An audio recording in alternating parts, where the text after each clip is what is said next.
রায়গঞ্জের NBSTC depot স্থানান্তরণের পরিকল্পনা। শহরের কসবা নেতাজি মোড়ে পূর্ত দপ্তরের চিহ্নিত জায়গায় ডিপো স্থানান্তরিত করার প্রস্তাব পাঠানো হয়েছে। ইতিমধ্যে সেই জায়গা চিহ্নিত করা হয়েছে সরকারিভাবে। এই জায়গার সামনে প্রায় 40টি দোকান রয়েছে। সেই সব দোকান উচ্ছেদের নোটিশ এসেছে, যাকে ঘিরে বিপাকে ব্যবসায়ীরা। তারা পুনর্বাসন চাইছে। 13 তারিখে দোকান ভাঙার নোটিশ আসছে। কি কারণে আসছে? আমাদের এখান থেকে উচ্ছেদ করে দিবে, আর এখানে বলে এনবিটিএস এর বাস স্ট্যান্ড হবে, এরকম আমরা শুনছি।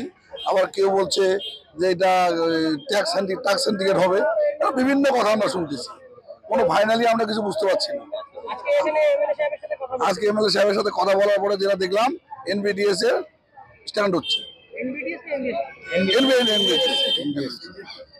বাস স্ট্যান্ড হচ্ছে। হ্যাঁ, ওনারা বলছেন যে আপনাদের পুনর্বাসন করে দিব। আমাদের দাবি এখানে আমাদের পুনর্বাসন করার ব্যবস্থা করে দেয়। ওনারা কথা দিলেন যে আমরা পুনর্বাসনের ব্যবস্থা করে দিব।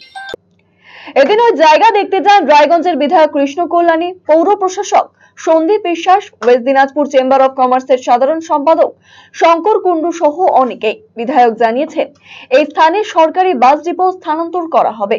তিনি পুনর্বাসনের আশ্বাসও দিয়েছেন।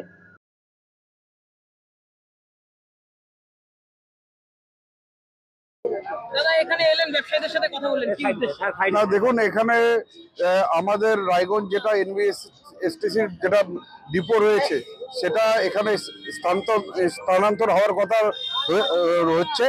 তার জন্য এখানে ব্যবসায়ীদের সাথে আগে কথা বলতে এসেছি, কেননা এটা যদি স্থানান্তর যদি হয়, তাহলে এখানে যারা এনক্রোচমেন্ট করেছেন, হ্যাঁ, তাদেরকে এখান থেকে উঠে যেতে হবে। আর ইনাদেরও যাতে আগামী দিনে ব্যবসাটা সুরক্ষিত থাকুক, তার জন্য ইনাদেরও পুনর্বাসনের জায়গাটা আমরা আজকে ভিজিট করে গেলাম। যে যদি বাস স্ট্যান্ড যদি এখানে যদি শিফট হয়, তাহলে ইনাদেরকে পুনর্বাসন আমরা কোথায় দিতে পারবো, সেটা আমরা ব্যবসায়িক মহলদের সাথে বসে নিয়ে আজকে একটা আইডেন্টিফাই করলাম।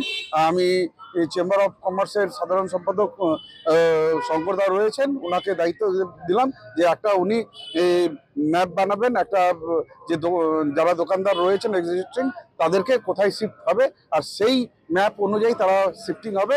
আর আগামী দিনে এনবিএসটিসিটা এখানে শিফট সেই হিসাবে হবে।